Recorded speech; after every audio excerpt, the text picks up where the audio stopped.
Never did a hockey team look so stylish before they made their way onto the ice. And they looked stylish on the ice, too. At least I thought. We'll get your take on the Bruins' reverse retro uniforms. We've already seen the Flyers uniforms. And we'll also get, Razor, your take. I could see you as a stylish 90s kid in Sudbury. I could see that in the Barrie up there. Yes. Those sunglasses. Absolutely. Welcome into Morning Brew with Chaffee and Razor. Bruins dominate an outdoor game just off of Lake Tahoe on the 18th hole of the golf course. 7-3 win over the Philadelphia Flyers. A game that for a while was closer than I wanted it to be, Razor. Both scoreboard and territorially and feel for me. Let's get into the game first, then we'll talk about the other fun stuff that was a part of it. This was not a beautiful game. I didn't think the ice was a factor at all. The league got it right by moving it back to late. So, but it was not it wasn't a smooth effort overall for the Bruins playing against a depleted Flyers team. Mind you, the Bruins missing some people too, but not nearly as many as the Flyers were. Flyers were really banged up and had no offensive power. But to your point, the first one goes in, you're like, all right, this could roll pretty well. And then the Flyers battle back and they make it 2-1 after and you're like, all right, now how are they going to, can they chip away? Is the ice going to get bad? Is it, you start having those things pop in, but the Bruins did a wonderful job. David Pastrnak leading the way, sticking with it and just basically grinding down and then getting the 3 goals in 99 seconds, blowing the doors open, which makes that game so much more fun for everybody involved, other than the Flyers, obviously, and Carter Hart, who is turning into somewhat of an issue here for the Bruins, or vice versa. He's got a mental block right now. He was not good. Yeah. But again, they did a very good job sticking with their game and dealing with the elements. I think they've done a good job all weekend, saying the right things, and it proved tonight they were the better team and the better players. Well, this was the ultimate we can't control thing. So let's not worry about what we can't control. Now, the league should have known better about the Sun.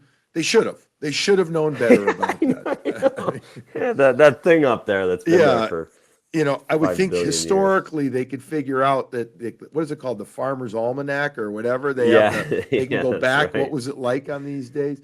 But they didn't. But they made the best of it when it was all said and done, and they figured it out. And I thought it finished well tonight. It looked really good when the lights came up today. First period sucked.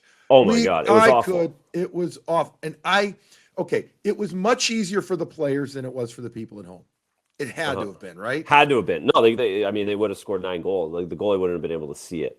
But it's interesting because I was thinking, like, this is what, like, for a first-time hockey fan to turn on, or a first time watching hockey on TV, this was what it must be like for someone who doesn't know the game. Because it was just a bunch of yellow and orange jerseys. Yeah, it's interesting you said that because I was watching it with Jake, my son, which is an adventure into itself. Oh my God. It's unbelievable, right? And that's hard to do. And he's talking, and he's talking about having a hard time seeing the puck, following it. And I said, you're a hockey person. Think about, watch where the players are going and then find the puck. Because that's what I was doing. I said, you should be able to figure that out. It's not easy, but so to your point, it's a good point about how newbies watching hockey, a lot of times, like, I don't know where the puck is. Because you do lose it on TV when it goes near the wall and you can't see around. But us hockey people, we understand where the puck's going. We know what the flow of it is. So I'm sure many people said, screw this. And, the rink itself, yes, it looked majestic on certain pictures early on, but a lot of it was just bright white. That's all it was. So for a while, it did not translate well to TV. It translated beautifully for the second and third period. The vistas, the visuals were spectacular. That behind the net, or behind the Tuukka's net, I suppose, on McAvoy's goal, that's wild. Mm-hmm. That's as good as it gets prices. What did Jake think of the jerseys all weekend? He really liked the Bruins. He wasn't sure. He said, Yep. "We've seen Phillies already. That's such a kid. They've worn him, twice Yeah. this year." Yeah, He's like, "Yeah, I've seen them. kind of. They're okay." He's understanding the reverse retro stuff ish. He's getting it now. But he keeps saying, "Well, the Bruins had other uniforms." He's got like a savant kind of memory about certain things. It's unbelievable. It's like 2016, they had this, and this on their jerseys. I said, "But that was that was at the alumni game that we went to." I said, "But that's an alumni game. That wasn't reverse retro." "Well, what were they?" I said, "Those are alternate uniforms or Winter Classic uniforms." He said, "Oh, okay, I got it." I loved Colorado's unis. I loved them, but Yeah. I love the pure snow white Quebec Nordique uniforms. I do. I'm glad they didn't put anything on the shoulders, either of those. Vegas, we've seen already.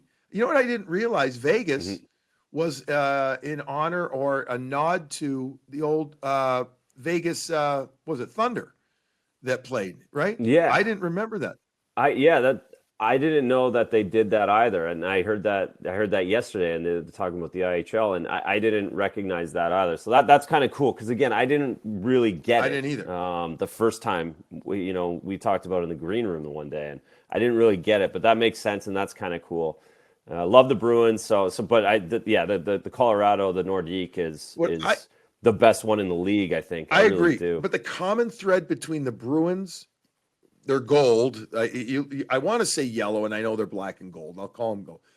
But the Bruins reverse retro and Colorado's unis are that they're clean, and the shoulders are the same simple color. Jake is interesting. Going back to Colorado, he just said, and we'll get back to the game in a minute. He said, he thought the Colorado, if they had just a stripe on their arm, he said it would have broken up all of the white.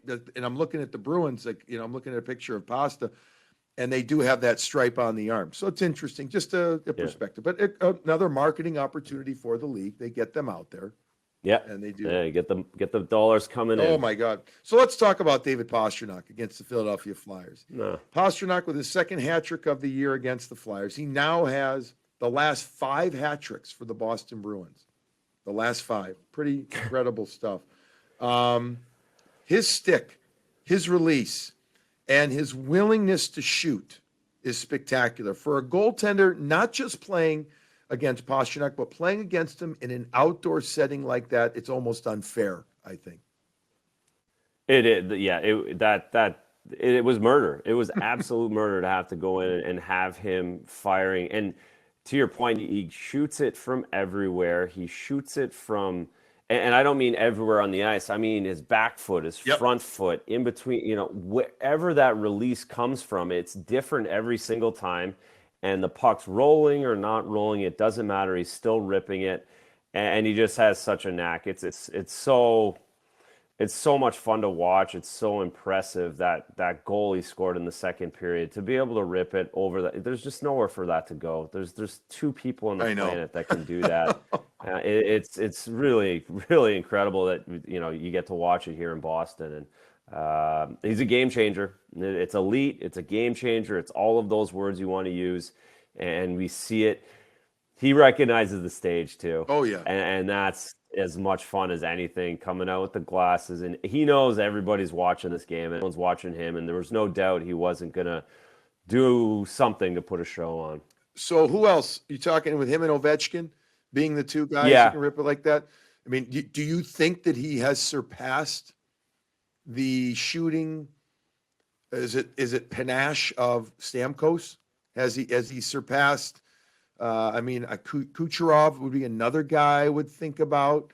But now you're seeing other guys Matthews is on fire. Yeah, Matthews is the other guy. I was going to be. Stamkos is kind of an old guard, and he has the cup and the whole thing. But I would go Matthews and Ovechkin. And Ovechkin's a little old guard, but he's still ripping, and he has that ability with pace.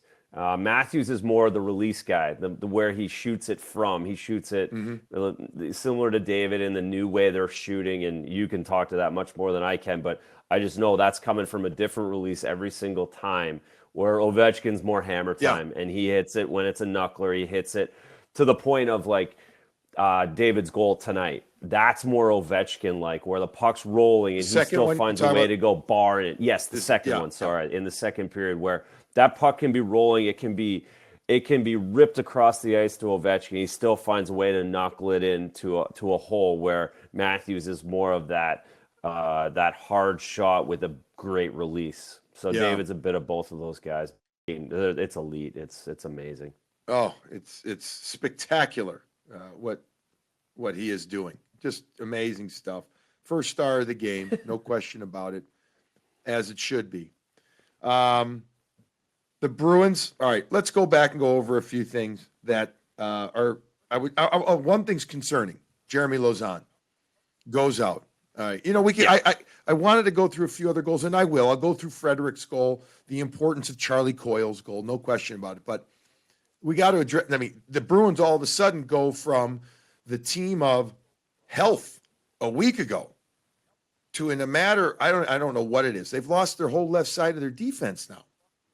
In what, 5 games, 4 games? I know. Basically, Grizzlick out, Zaboral Yeah. out, Lauzon out. One shift, couldn't pick anything up. I got to be honest. I went back to look at it on my DVR, and my DVR screwed me. I don't know what happened. Let you Yes, down, that technology. So I'm curious what happened. I mean, upper body. I didn't remember him getting hit at all. No. I mean, did he? I don't No, know. it wasn't. Played Shoulder, it arm? stop. I was Yeah. the same way. It just kept rolling, and then I didn't recognize that he was out, and by the time I had already flipped at a commercial and couldn't get my DVR. Yeah, couldn't exactly. go That's back. what I did. It's an issue. It's an issue. The good news, on top of all of the bad news of those injuries on the back end, is that the Bruins have the quietest part of their schedule right now, and the other 2 guys. Hopefully, we can see them skate this week. Hopefully, we'll have an idea where they're at when everyone gets back east, and no one's playing till Thursday. Yeah. So you have 4 or 5 more days to get some help. Even if you're not 100% healthy next weekend, you're that much closer without missing too much. I'm going to guess. I'm hearing rumblings that one of the guys are pretty close.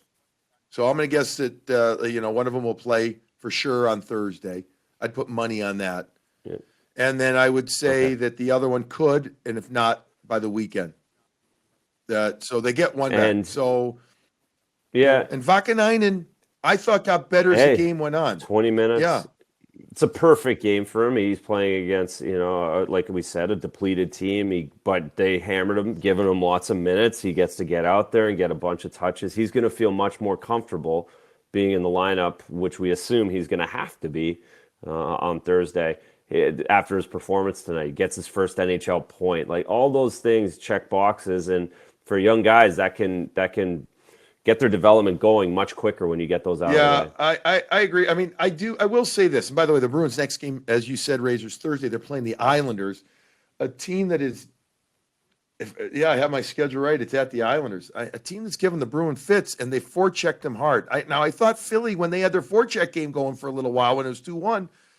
We're hammering it at the Bruins. And so that's where that, I hope the red flag doesn't come up, but I hope this D can handle the forechecking of a team like that. But, I felt like Vaakanainen did get more comfortable as the game went on, made some heady plays, moved the puck, got into the play.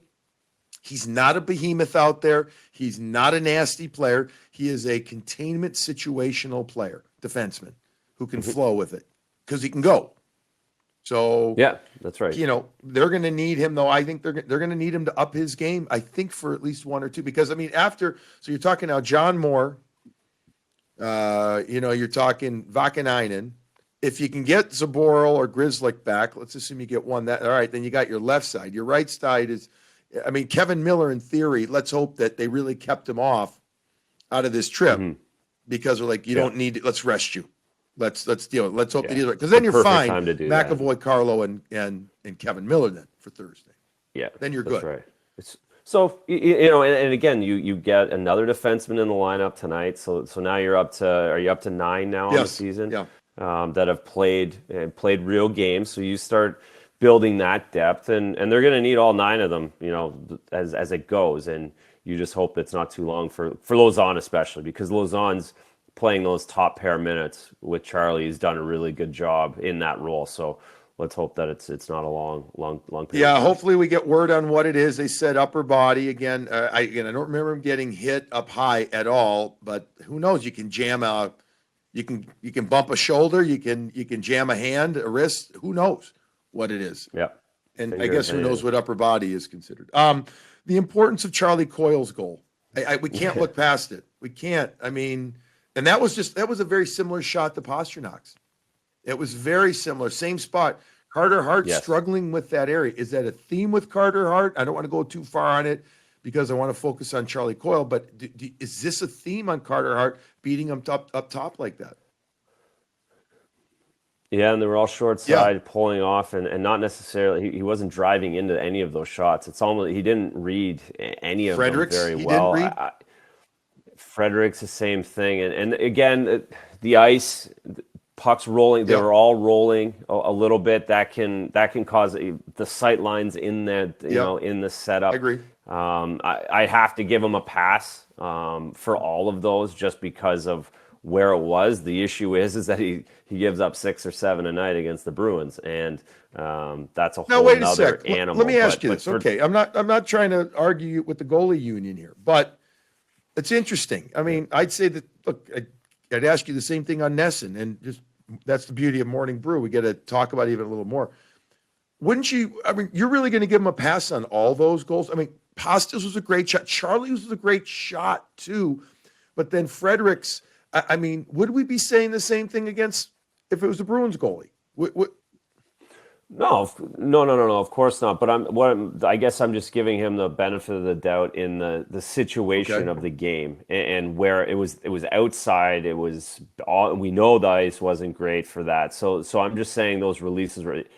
Listen, he was the only goalie that gave up 6 goals in 2 periods over the 2 days. He was the only one who looked as the worst. There's no question. Deep. So he was not confident. He's looking to the bench after the 4th and 5th goal. So he's got he's got a block on the Boston Bruins. So I'll bring that up. I to those exact goals, the Pastrnak, the Frederic, and the Coyle, I'm giving a little pass on being able to read the shot because of the conditions that he was playing in today. Not giving him a pass on how poorly he played. Otherwise, I'd want you as my teacher because then you'd have to give me a pass on a lot of crap. Did you have a block against any one team that really screwed with you? That you kept telling yourself you'd be fine when you went into the game, but 90% of the time you weren't. I never had a win in Edmonton. It was the only building I didn't get a win in my whole career, and I ended up getting a block in there. I was like the old building, and for what they were bad teams, like you remember back then, they were really bad, and I could never win there. So it was more of a building issue, I think. Not necessarily a group of guys, but I didn't play. Playing the perfection line 6 times or 5 times in 15 days isn't doing him any favors either. That's true. So Pasta scores that wicked shot 46 seconds in up to the second period. Coyle scores a goal, short side, high, snipe as well. And then Trent Frederic scores at 16:47. I'm thrilled for Trent Frederic. You could tell by the reaction of his teammates for his first goal. I mean, I thought his celebration was youthful exuberance, composed euphoria. I did. I mean, it was just, it was just like, yes, like he was so happy. And then everybody on the bench was so happy for him, as it should be in that regard.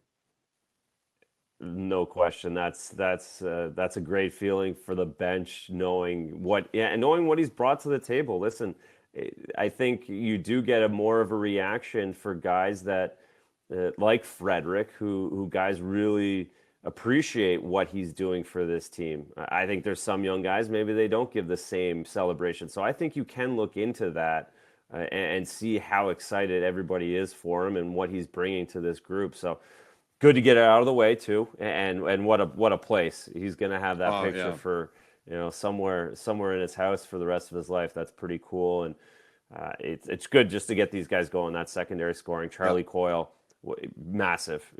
Get that guy scoring some goals, feeling It's good going to be about hard. himself. We've talked about it now for as long as Charlie's been with the Bruins. What is it?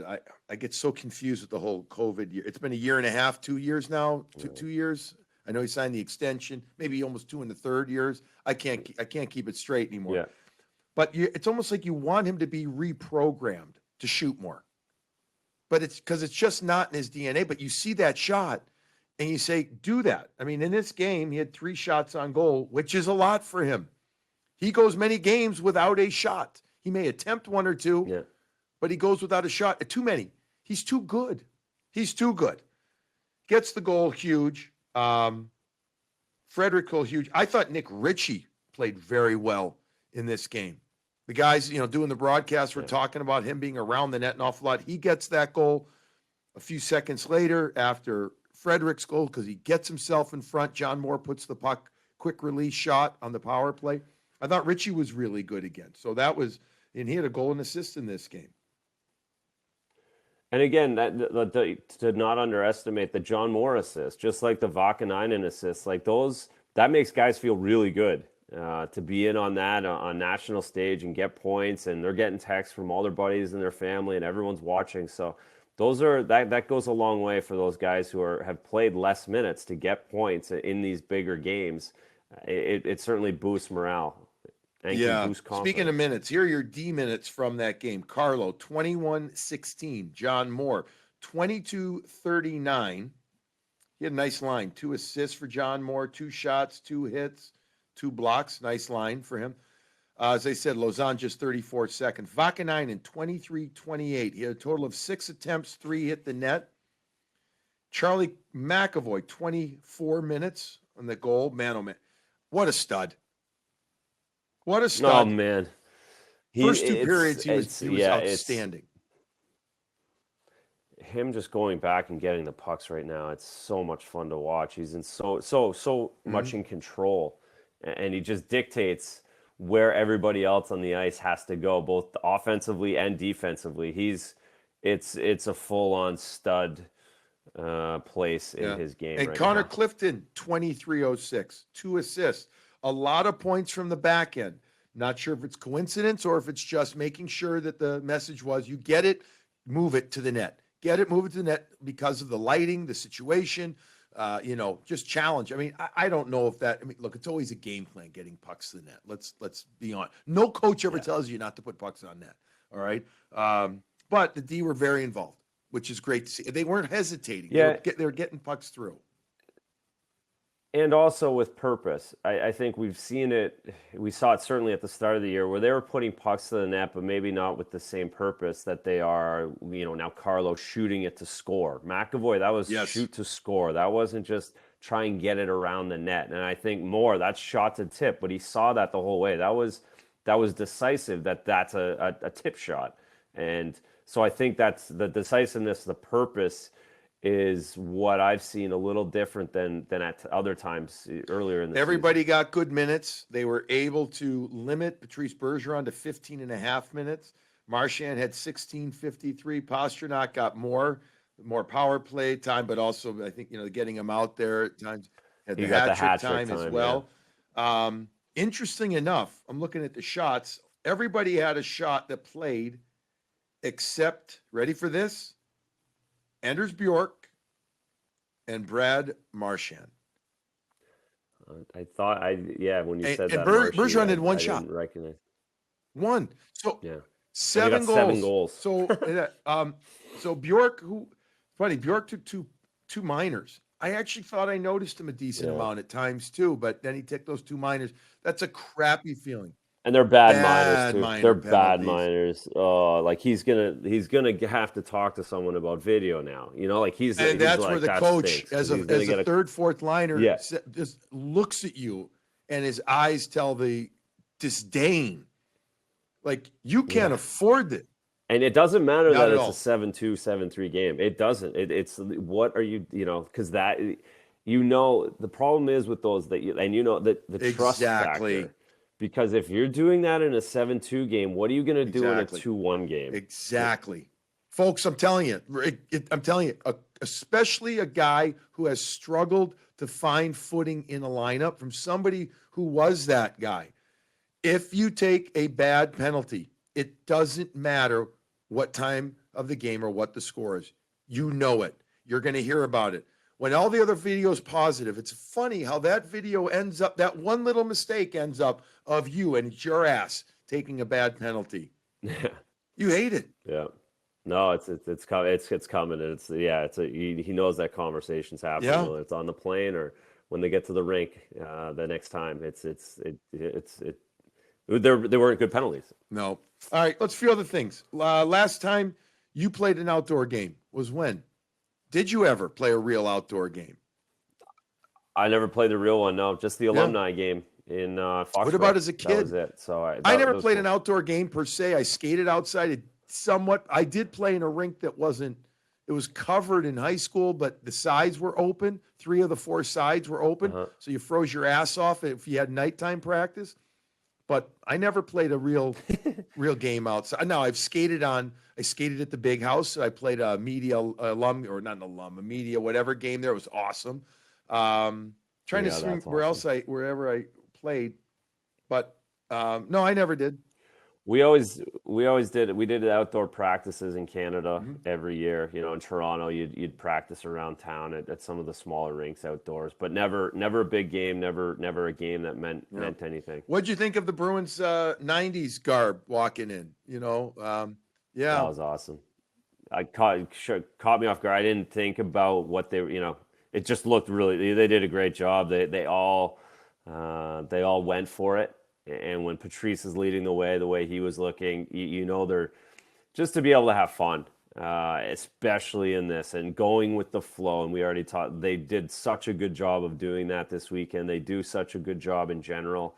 It just fits this way. So I'm glad they're having fun. I'm glad they were going out with, Pasta with sunglasses and Halak with a wig out in warm up, not taking themselves seriously, but enjoying it and having fun. I think it goes a long way to.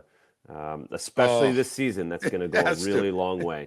David talked about it in his post-game interview with NBC, with Bush, with NBC Sports, about how we looked at it as a bonding opportunity. An opportunity to come out and do it, and can't be looked past. It's easy to say, regularly you hear guys say in interviews, "It's a great group of guys. Great group of guys. Yeah. Love playing for each other, with each." You know what? I'm not saying it's not real. But you can't have it every year. It's not possible. You can't have that ultimate cohesive unit. Now, the Bruins are in a stretch from the Cup year. Last year was special being President's Trophy winner. Right now, I think they're in a legitimate, real good team vibe because of their leadership. Before it was Chara, now it's Bergeron, and other guys too, obviously. But this means so much to be in this together, especially to get through a season and a pandemic season, like we're experiencing right now. So I loved it too. I didn't figure it out right away. And then I started, seeing things, reading things. I'm thinking 90s like that. Maybe I'm a little too past it. I'm thinking Guns N' Roses. I guess that was late 80s. I probably would have done that. Yeah, no, the 90s. Yeah. Well, again, I was I wouldn't have picked it. But I knew that clothing, and everybody was on board with it. So it looked awesome. I mean, how great are those pictures going to be? How great is it? All the pictures they're taking on the plane and coming home.